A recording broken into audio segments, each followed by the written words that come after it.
வணக்கம். ஜோதிடத்தில் இந்த ஜாதகத்தின் முதிர்ச்சி வயது, அதாவது ஒவ்வொரு ஜாதகத்துக்கும் தனிப்பட்ட ஜாதகத்துக்கும் ஒரு முதிர்ச்சி வயது அப்படின்னு ஒரு வரையறை இருக்குது. அது என்ன அப்படிங்கிறது தான் இந்த வீடியோவில் நம்ம பார்க்க போகிறோம். ஏற்கனவே இதை வேறு விதமாக நம்ம பார்த்தோம். இப்போ அது என்னங்கிறது ஃபுல்லாக எக்ஸ்பிளைன் பண்ணிடுறேன். இப்போ உதாரணத்துக்கு நம்ம ஒரு உதாரண ஜாதகம் எடுத்திருக்கோம். இது வந்து மேஷ லக்ன ஜாதகம். ஸோ இங்கே தான் வந்து லக்னம். ஸோ அப்போ இதுதான் வந்து முதல் வீடு. இதுலேருந்து கடிகார சுத்தில் 2, 3, 4 அப்படியே 12 பாவங்கள், 12 வீடுகள். இதே மாதிரி உங்கள் ஜாதக நோட்டில் சர்வ அஷ்டக வர்க்கம் இல்லை அஷ்டக வர்க்கம் அப்படின்னு ஒரு கட்டம் இருக்கும்.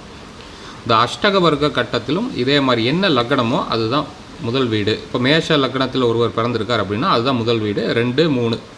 ஸோ இந்த மாதிரி ஒரு பாயிண்ட்ஸ் போட்டிருப்பாங்க. இதோடைய மொத்த மதிப்பெண் பார்த்தீங்கன்னா 337க்கு 337.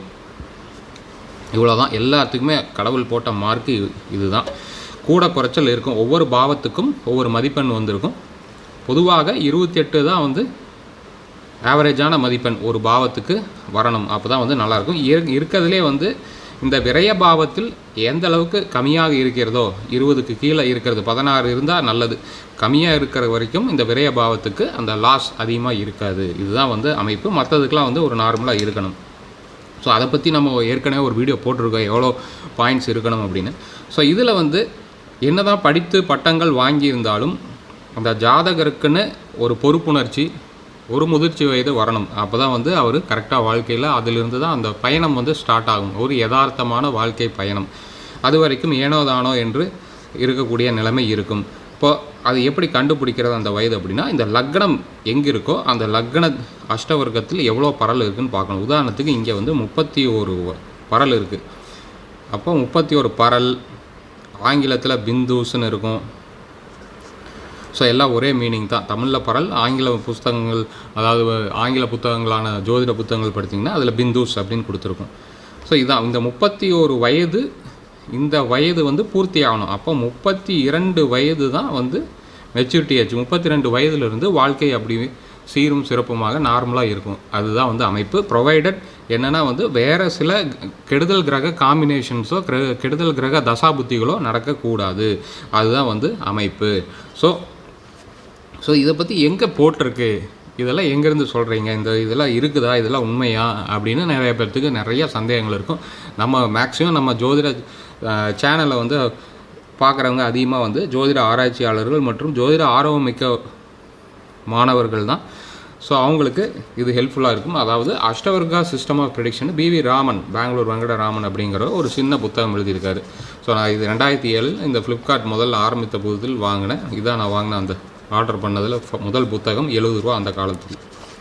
ஸோ இது சர்வ அஷ்டக வர்க்கா அப்படிங்கிற சாப்டர். ஸோ இதில் வந்து அவர் ஒரு பாயிண்டில் வந்து சொல்லியிருக்காரு. 19வது பாயிண்ட்டு 102வது பக்கத்தில் என்ன சொல்லியிருக்காரு அப்படின்னா, கொஞ்சம் கிளாரிட்டி கம்மியாக இருந்ததுன்னா உங்கள் யூடியூப் செட்டிங்ஸ் அட்ஜஸ்ட் பண்ணுங்கள். 720 பிக்சலில் வைங்க. 480 பிக்சல் அது ஆட்டோமேட்டிக்காக உங்கள் டேட்டா சேவ் பண்ணுறதுக்காக வைக்கும். தெரியாதவங்க பக்கத்தில் இருக்கவங்ககிட்ட யாராவது கிட்ட தெரிஞ்சு அந்த செட்டிங்ஸை மாற்றிக்குங்க.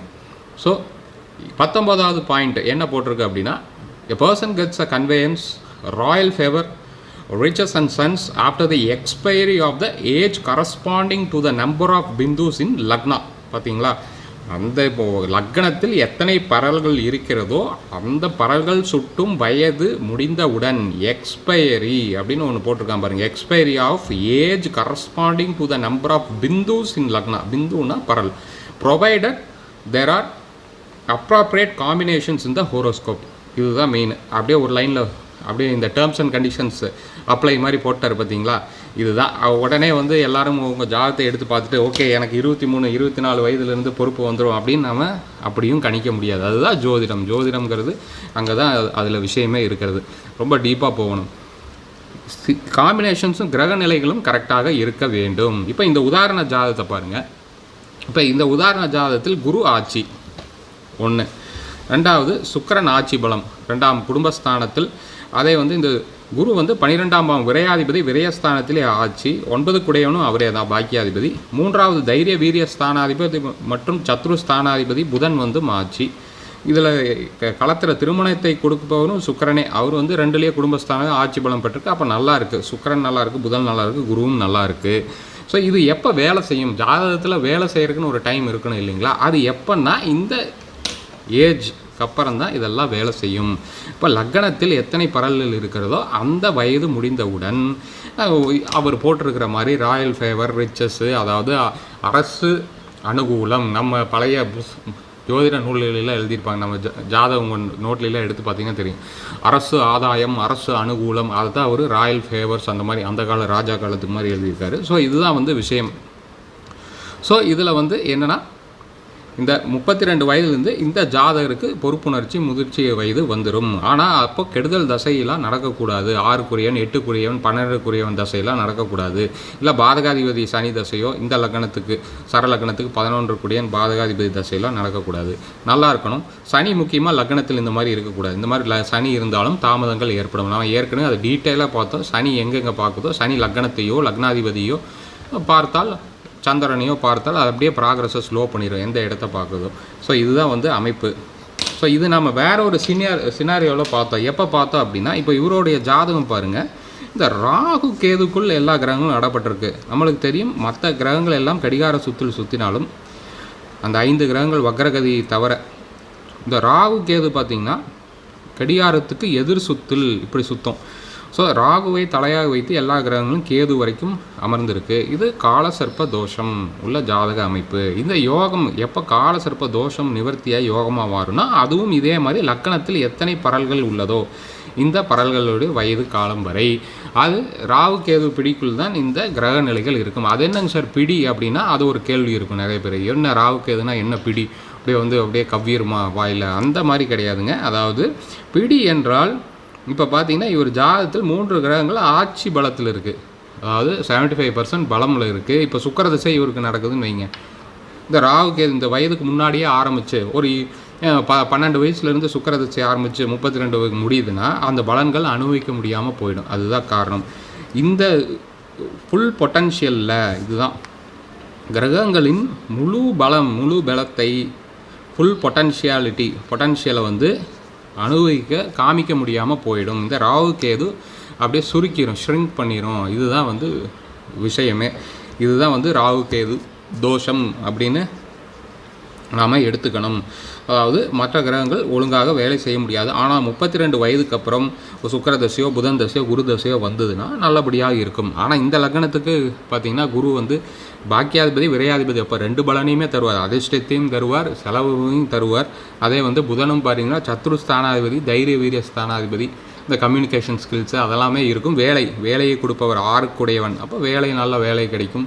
இந்த மாதிரி அமைப்பில் அந்த புதன் தசை தரும். 32க்கு மேலே இவருக்கு இந்த தசைகள் வந்தால், சுக்கிர தசை வந்தால் நல்லாயிருக்கும். இன்னும் வந்து வருமான ஸ்தானாதிபதி அதை 7க்குடையவன் காட்டி திருமண அமைப்பு இதெல்லாமே இந்த 32 வயதுக்கு மேல் இந்த ஜாதகருக்கு வரும். பொதுவாக இவருக்கு சனி லக்னத்திலே இருக்குது, சனி சந்திரன் புணர்ப்பு தோஷமில் இருக்காட்டி.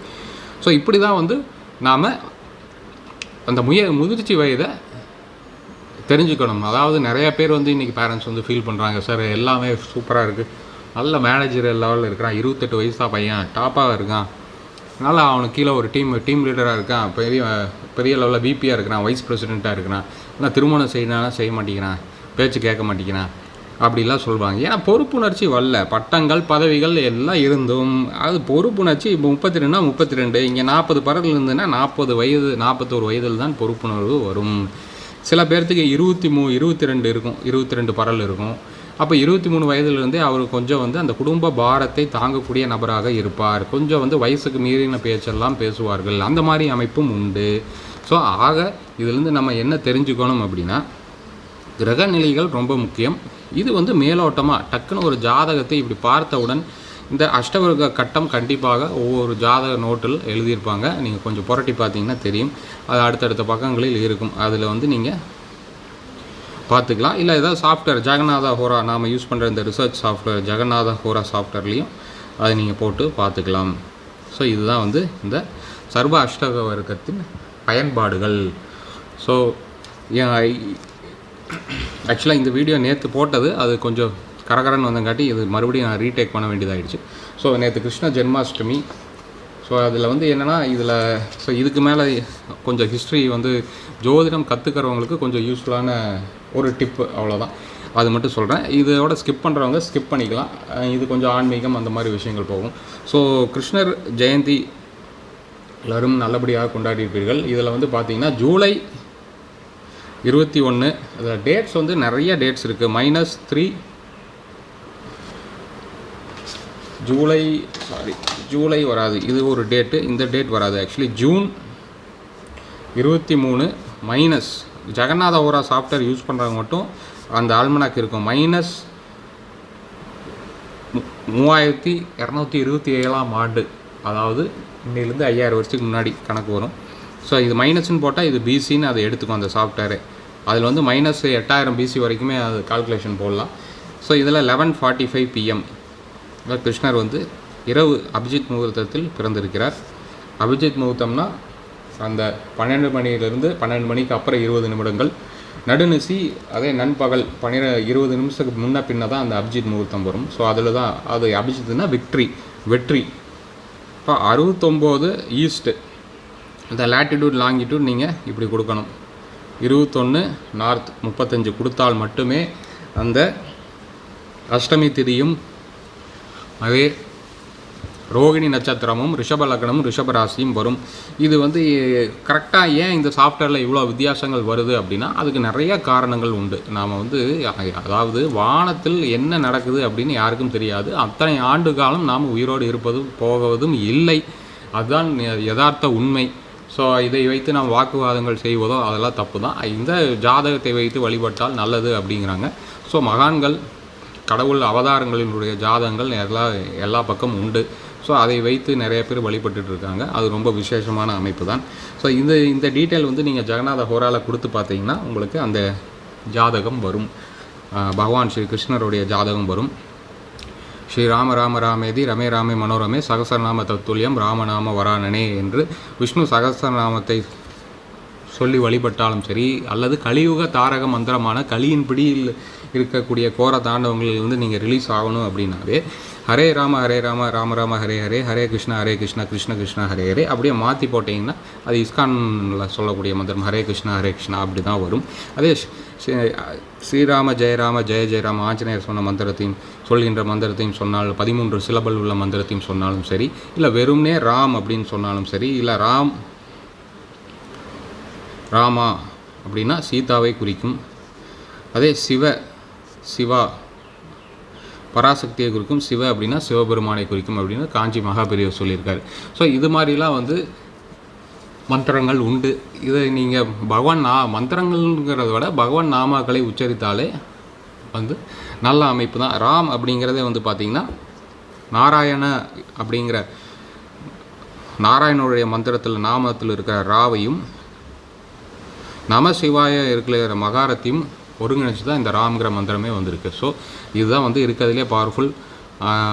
இதுக்கு மீறின மந்திரம் எதுவும் இல்லை அப்படின்னு நிறைய மகான்களே சொல்லியிருக்காங்க. நீங்கள் ஹிஸ்ட்ரி எடுத்து பார்த்தீங்கன்னா தெரியும். புட்டபர்த்தி சாய்பாபாவாகட்டும், யோகி ராம் சுரத்குமார் ஆகட்டும், எல்லாருமே ராம்னு தான் சொல்லுவாங்க. ஆஞ்சநேயர் உட்பட ராம மந்திரம் தான் மிக உயரிய மந்திரம். ஸோ இதில் இந்த டேட் வந்து ஏன் தப்பாக வருது அப்படின்னா, இந்த டேட் வந்து காரணம் வந்து வான ரீதியாக கோள்களின் நிலை வந்து மாறும். வானத்தில் அண்டம் வந்து சுருங்கும், எக்ஸ்பேண்டிங். இன்றைக்கி இருக்கிற பிக் பேங் தியரி ஃபிசிக்ஸ் படித்தவங்க நம்ம சேனல் பார்த்திங்கன்னா உங்களுக்கு தெரியும், நான் சொல்ல தேவையில்லை. எனக்கு ஃபிசிக்ஸில் அபார நாட்டம் உண்டு, ஆனால் என்னால் படிக்க முடியவில்லை. அந்த காலகட்டத்தில் இன்ஜினியரிங் அப்படிங்கிற மோகத்தில் என்னையும் பிடிச்சி தள்ளிட்டாங்க. இதுதான் விஷயம்.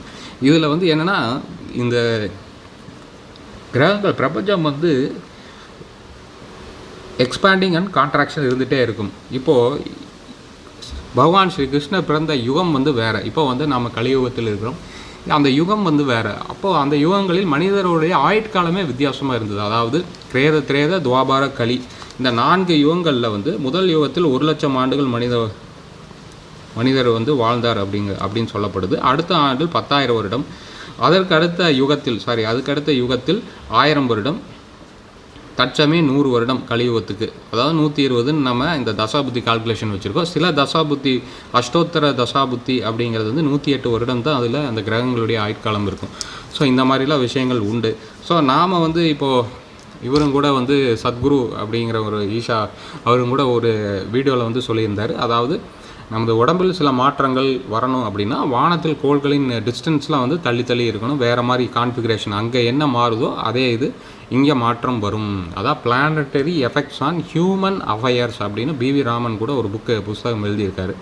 ஸோ அங்கே என்ன நிலை ஏற்படுதோ அது இங்கே மாறும். ஸோ அப்போது என்னென்னா இந்த யுகங்கள்லாம் வரும்போது வேறு மாதிரியான நிலைகள் மேலே இருந்திருக்கலாம். நம்ம அதை வெரிஃபை பண்ண முடியாது. அதற்கான வயதும் பத்தாது, நம்மளுக்கு அனுபவம் பத்தாது, ஞான திருஷ்டியும் கிடையாது. இதுதான் வந்து விஷயம். ஸோ என்ன கொடுத்துருக்காங்களோ அதை நம்ம எடுத்து போட்டு பார்த்துக்கலாம். இருந்தாலும் இந்த டேட்டுமே வந்து தவறாகத்தான் இருக்கும். இதை பற்றி ஒரு சின்ன வந்து டிப்பு வந்து ஒரு புஸ்தகத்தில் படித்தேன். கலியுகம் ஆரம்பித்து நாம் இன்றைக்கி 5000 சொச்சம் அப்படின்னு போட்டுட்டு இருக்கோமே தவிர அது ஒரிஜினலாக அது எத்தனாவது சைக்கிள் அப்படிங்கிறது, அந்த சைக்கிள் ரிப்பீட் ஆகிட்டே இருக்கும். ஒரு 25வது சைக்கிளில் நம்ம இருப்போம். நீங்கள் இதெல்லாம் தோராயமாக போட்டு பார்த்தீங்கன்னா கலியுகம் ஆரம்பித்து சுமார் 3 லட்சம் வருடங்களுக்கு மேலாக போய்கொண்டு இருக்கிறது அப்படின்னு சிவன் சார் யூடியூப்பில் அடிச்சிங்கன்னா வரும். இவர் வந்து சார் அப்படிம்பாங்க. இவர் வந்து ஏணிப்படிகளில் மாந்தர்கள் அப்படிங்கிற ஒரு புக்கில் சொல்லியிருக்காரு. அதில் நிறையா விஷயங்கள் இருக்கும் சயின்டிஃபிக் பேசிஸில். அதே மாதிரி யுக்தேஸ்வர் கிரி அப்படிங்கிறவரும் இந்த மகாவதார் பாபாஜி வழியும் வந்த சீடரும் அவரும் ஒரு புஸ்தகம் எழுதுகிறார். ஆனால் புஸ்தகம் இப்போ கிடைக்காது. அதுலேயும் இந்த டைம் லைன்ஸ்லாம் இருக்குது அப்படின்னு நான் கேள்விப்பட்டிருக்கேன், படிச்சிருக்கேன். இவர் வந்து காஞ்சி மகாபெரியவருடைய பூர்வ ஆசிரம சகோதரர், ஸோ தம்பி. ஸோ இவர் தான் வந்து இந்த சீக்ரெட்டை வந்து சொல்லியிருக்கிறாரு. இந்த ஏணிப்படிகள் மாந்தர்கள் புக்கு படித்தவங்க எல்லாத்துக்குமே இது தெரியும். கலியுகம் ஆரம்பித்து சுமார் 3 லட்சம் ஆண்டுகளுக்கு மேலே போயிடுச்சு. அப்போ இதெல்லாம் இந்த டேட்ஸ்லாம் வந்து நாம் இதெல்லாமே வந்து நான் வெரிஃபையபிள் தான். இது இருக்குது அப்படின்னு நம்ம ஏற்றுக்கலாமே ஒழிய இது இப்படி தான் நடந்திருக்கும் அப்படின்னு தெரியாது. இல்லை இந்த சைக்கிள் வந்து ரிப்பீட் ஆகிட்டே இருக்கும். இது சுமார் 25வது சைக்கிளாக இருக்கலாம். அப்படியே இந்த கதைகள் வந்து ரிப்பீட் ஆகிட்டே இருக்குன்னு சொல்கிறாங்க இல்லைங்களா. இப்போ எங்கள் ஊர் தாராபுரம் இருக்குது. மகாபாரத போரில் இதுதான் விராடபுரம். விராட மன்னன் இங்கே தான் இருந்தார். இங்கே தான் வந்து உத்திரை அந்த எல்லாருமே இருந்தாங்க. வனவாசத்தின் அந்த அஞ்ஞாதவாசம் கடைசி 14ஆம் ஆண்டு இங்கே தான் எல்லோரும் மறைந்து வாழ்ந்ததாக சொல்லப்படுது.